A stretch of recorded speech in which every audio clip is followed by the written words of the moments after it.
The truth about Craig Biggio. Arrests, whispers, and accusations. Why was a Hall of Fame hero once called a cheater? Was he the rule breaker some said he was?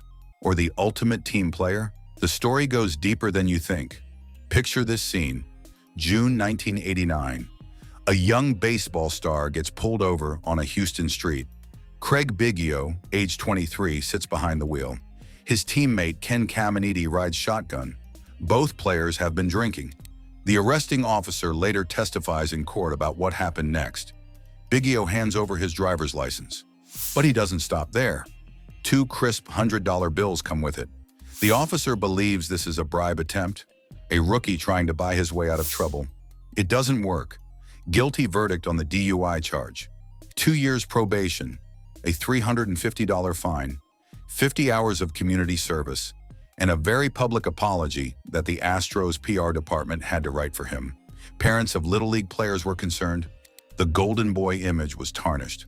But here's what makes this different. Biggio owned his mistake completely. He said he made a serious error in judgment. He failed his responsibility to the community. That public accountability would define everything that came next. The consequences became a teaching moment. Because 1989 was also the year Biggio won his first Silver Slugger Award as a rookie catcher. That almost never happens.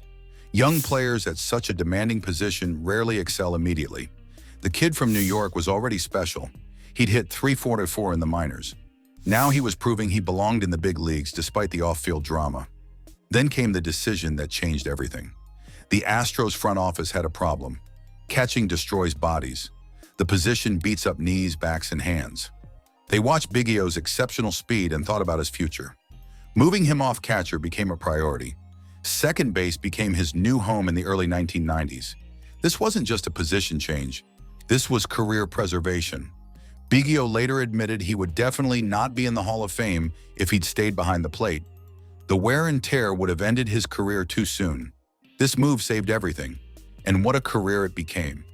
Biggio accomplished something no player in baseball history had ever done before or since. He became an all-star at catcher during his early years.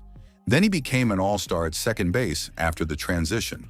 The rare versatility didn't stop there. He won Silver Slugger awards at both positions too. When his knees couldn't handle the demands of second base anymore in his later years, the Astros moved him again. Center field became his final position. 3 different spots on the diamond. Elite-level performance at all of them. That kind of adaptability is almost unheard of. The numbers tell an incredible story that few players can match. 4 Gold Glove awards at second base showcase his defensive mastery. Among National League second basemen, he ranked among all-time leaders in games played, assists, and putouts. These weren't just participation trophies. They represented sustained excellence over many seasons. By the time his 20-year career ended, all with the same Houston Astros organization, Biggio had assembled one of the most unique statistical profiles in baseball history. The counting stats were staggering. 3,060 hits put him in elite company. Only 28 players have ever reached that magical 3,000 milestone. But Biggio's combination was special in ways that go beyond just hit totals. 668 doubles, ranked 5th all-time. Most ever by a right-handed hitter. The record still stands today. 414 stolen bases showed his speed remained valuable throughout his career. 291 home runs proved he had surprising power too. Here's the kicker that makes his career truly unique. He's the only player in baseball history to reach all 4 of these specific milestones. 3,000 hits, 600 doubles, 400 steals, and 250 home runs. Nobody else has done it. That combination requires speed, power, contact ability, and incredible longevity. Biggio had all 4 traits, but critics had ammunition too, and they weren't afraid to use it. His 281 career batting average was the 3rd lowest among all 3,000 hit players in history. That's a legitimate statistical concern. Some analysts called him an accumulator, not a dominator. They argued he hung on too long as a below-average player in his final seasons. The criticism had merit in some areas. His final years weren't pretty to watch. Batting average and on-base percentage declined noticeably. His defensive metrics also dropped during this late career stretch. The pursuit of personal milestones may have kept him playing longer than ideal for team success. The move from the pitcher-friendly Astrodome to hitter-friendly Minute Maid Park in 2000 definitely helped his pursuit of 3,000 hits. His road batting averages in those final seasons were particularly poor.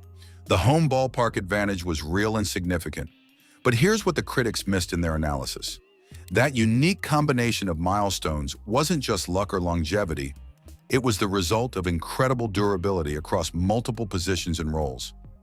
The very fact that he accumulated those numbers while switching positions 3 times during his career, that's not just compiling stats. That's a rare form of dominance that required constant adaptation and learning. Then there was the hit-by-pitch record that created the biggest controversy of his career. 285 career hit-by-pitches, most in the modern era. The record was so significant to his career identity that Biggio actually sent one of his protective arm guards to the Baseball Hall of Fame to commemorate the achievement. But the controversy was very real and very heated. Critics accused him of intentionally leaning into pitches. They pointed to his oversized elbow pad as evidence of gamesmanship. The accusations reached their peak when one Hall of Fame voter publicly called him a guy who cheats because of his approach at the plate. The baseball rule is clear, but rarely enforced. Batters must make an honest effort to avoid incoming pitches. Umpires almost never call this violation. The gray area in enforcement created opportunities that smart players could exploit. Biggio was definitely one of those smart players. His response to critics was refreshingly honest about his strategy. He admitted to standing close to the plate intentionally. Getting hit was part of the game as he saw it.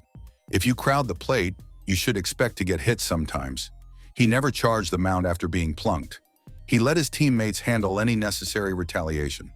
This wasn't cheating in the traditional sense. This was advanced gamesmanship, using the rules and their enforcement to gain competitive advantages. The controversy reveals how subjective interpretations of player conduct can become moral judgments that affect legacies long after careers end. But when Hall of Fame voting started in 2013, the accusations followed him. 68.2% on his first ballot, leading all candidates but 39 votes short of election. The first 3,000 hit player to not make it on the first try. 2014 brought heartbreak, 74.8%, 2 votes shy, tied for the narrowest miss in Hall of Fame history. The voting process became the story. Why the struggle? The steroid era cast shadows over everyone. Some voters submitted blank ballots, others used extreme caution. Biggio faced whisper campaigns despite never facing credible PED accusations. His connection to Ken Caminiti hurt him. Caminiti publicly admitted steroid use and later died of a drug overdose. Jeff Bagwell faced scrutiny too for his physical transformation. Biggio's smaller build and speedy middle infielder image protected him somewhat, but guilt by association was real. Writers like Murray Chass and Pedro Gomez expressed suspicions without evidence. The cloud of the era affected voting for clean players too. Finally, in 2015, justice arrived. 82.7% of the vote. Election to the Hall of Fame alongside Randy Johnson, Pedro Martinez, and John Smoltz. The wait was over, but Biggio's real legacy wasn't just statistics, it was character. After that 1989 arrest, he dedicated himself to community service. The Sunshine Kids Foundation became his passion, an organization for young cancer patients. For over a decade, he served as national spokesperson. He wore their pin on his cap during games, visited sick children, hosted events at Minute Maid Park for over 100 kids with cancer. His celebrity golf tournament raised more than $2.5 million over 15 years. When Major League Baseball tried to stop him from wearing the Sunshine Kids pin, Houston erupted. The public backlash was immediate. MLB quickly reversed course. Biggio's community bond was that strong. The awards tell the character story. Roberto Clemente Award in 2007 for community service. Hutch Award in 2005 for fighting spirit. Branch Rickey Award in 1997 for service to baseball. These weren't just baseball honors. They were recognition of the man. After retirement, Biggio stayed connected. Special assistant to the Astros general manager since 2008. High school baseball coach, leading St. Thomas to back-to-back state championships. Hall of Fame Board of Directors member as of 2021. So what's the truth about Craig Biggio? The DUI was a mistake he owned and learned from. The hit-by-pitch record was gamesmanship, not cheating. The PED suspicions never had proof. What remains is the image of a player who spent 20 years with one team, who adapted to 3 different positions to help his club, who broke records through durability and intelligence, who turned an early mistake into a lifetime of service. The drama was real. The whispers happened.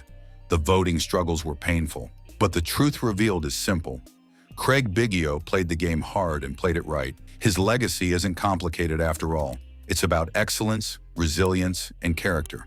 That's the real story of the quintessential Houston Astro.